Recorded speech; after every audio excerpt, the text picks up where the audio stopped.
Bandit level 15 is somewhat similar to Bandit level 14 in that we're going to submit the password over, but this time instead of submitting it over plain text, we'll submit it using SSL encryption.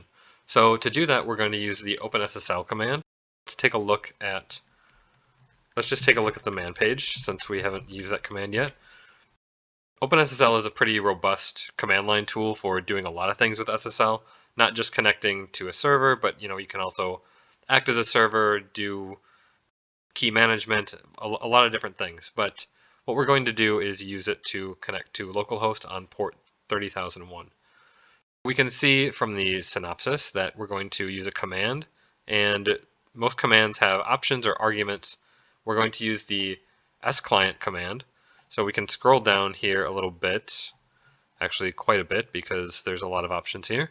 And we see the sclient is basically for implementing a generic SSL client to establish a connection to a server using SSL.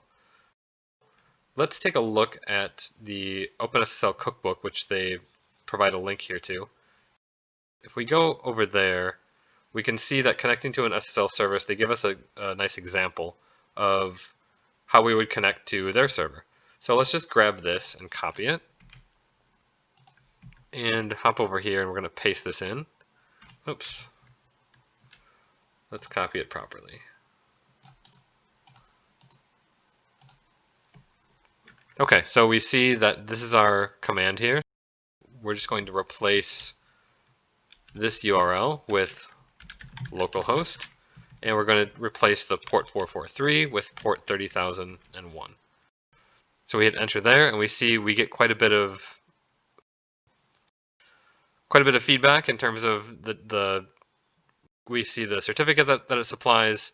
We see a lot of information about the certificate. We see that it's given us this error that it's a self-signed certificate, which is just fine in this case. Again, we see a lot of information, and we can just grab our password from this level and paste it, and we're going to send that over to the server, and it gives us this response and closes the connection. We have our password for the next level, so let's move on to Bandit 16.